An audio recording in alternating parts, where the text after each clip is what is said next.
नेताजी चलते चलते sponsored by Narmada borewell. पता आरटीओ ऑफिस के पहले, लूबी पाइप एजेंसी के बगल में, रतहरा, रीवा।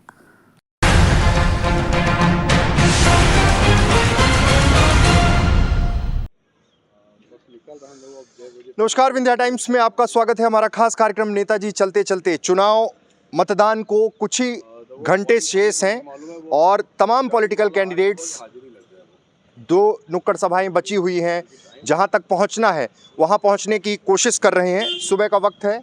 हमारे साथ गुड़ विधानसभा सीट से कांग्रेस प्रत्याशी कुंवर कपिध्वज सिंह हैं। बहुत कम समय बचा हुआ है मतदान को।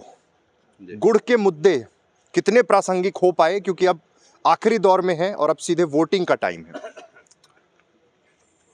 गुड़ के मुद्दे तो अभी जहां हैं वहीं हैं। गुड़ विधानसभा क्षेत्र की जिस बेकदरी से उपेक्षा की गई है, वो सब सामने है। आज गुड़ विधानसभा क्षेत्र मूलभूत सुविधाओं से वंचित है और लोग सड़क, पानी, बिजली के लिए तड़प रहे हैं। और ऐसी स्थिति में भारतीय जनता पार्टी के जो निराधार दावे हैं वो खोखले साबित हो रहे हैं। कपिध्वज जी, एक बड़ा मसला ये है जिस चीज़ को लेकर लगातार बीजेपी दावा कर रही है कि लाडली बहना हमने दे दिया, और ये तो कांग्रेस के सिर्फ वादे हैं, और बार बार इस चीज़ को जनता के बीच में लेकर जा रहे हैं। क्या स्थिति है, क्योंकि तमाम जनसभाएं जहां पर महिलाएं भी जुट रही हैं, सारी चीज़ें देख रहे हैं। देखिए, अभी सरकार में तो भाजपा है, योजना तो भाजपा ही लाएगी।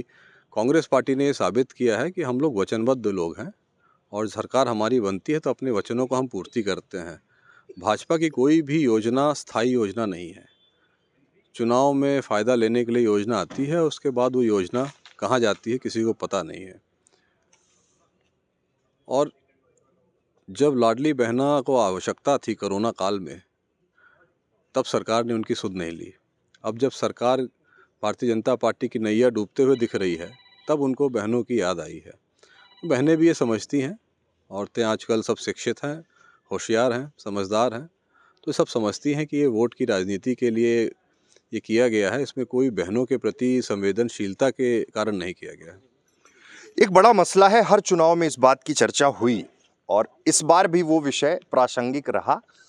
एरा प्रथा, एरा नेता, ये मसला भी पिछली बार भी आपने बहुत जोर शोर से उठाया, इस बार भी। इस बार उसका कितना इम्पैक्ट देखते हैं? ये तो जन जन के जवान में ये बात है। क्षेत्रीयता एक बड़ा विषय है गुड़ विधानसभा क्षेत्र में, और एरा मवेशी और एरा नेता दोनों से ही गुड़ विधानसभा क्षेत्र के लोग परेशान हैं और संकल्पित हैं कि इस बार एरा नेता को, किसी भी एरा नेता को अपने क्षेत्र से बाहर रखना है। एक सवाल ये है कि आखिरी 24 घंटे और 48 घंटे होते हैं जो, उसमें ये देखा गया है कि बीजेपी बड़ी स्ट्रैटेजी के साथ चुनाव लड़ती है। ये स्ट्रैटेजी क्या है? आप लोग भी, चूंकि चुनाव जिस तरह से चला, कैंपेन चला, तमाम सभाएं, सब कुछ हुआ, ये आखिरी 48 घंटे इतने महत्वपूर्ण कैसे हो जाते हैं?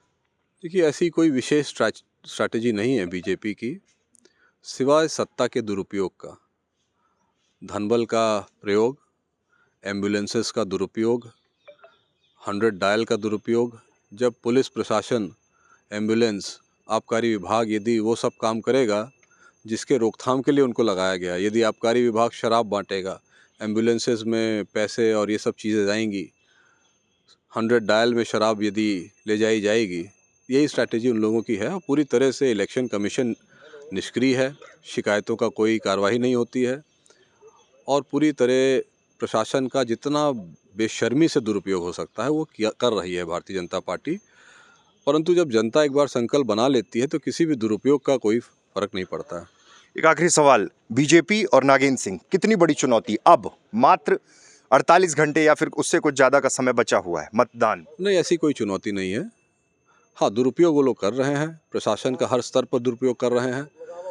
कार्यकर्ताओं को परेशान किया जा रहा है, कार्यकर्ताओं को मारा जा रहा है, और इसमें सब में पुलिस और प्रशासन का और यहाँ तक कि इलेक्शन कमीशन का भी पूरा सहयोग है।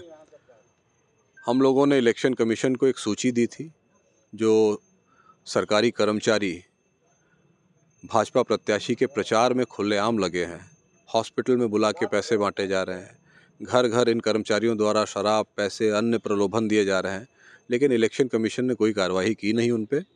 तो निसंदेह इलेक्शन कमीशन भी का झुकाव भी पूरी तरह से सत्ता और भाजपा की तरफ है। तो ये हमारे साथ गुड़ विधानसभा सीट से कांग्रेस प्रत्याशी कुंवर कपिध्वज सिंह थे, जिन्होंने साफ तौर पे कहा कि लेकिन सरकार जो कि भाजपा की है, इसलिए उस दबाव में तमाम चीज़ें की जा रही हैं और निर्वाचन आयोग और इलेक्शन कमीशन पर भी जो आरोप लगाए हैं। लेकिन अब देखना है कि मतदान किस डायमेंशन में होता है और परिणाम क्या आते हैं। नेताजी चलते चलते स्पॉन्सर्ड बाय नर्मदा बोरवेल। पता आरटीओ ऑफिस के पहले लूबी पाइप एजेंसी के बगल में रतहरा, रीवा।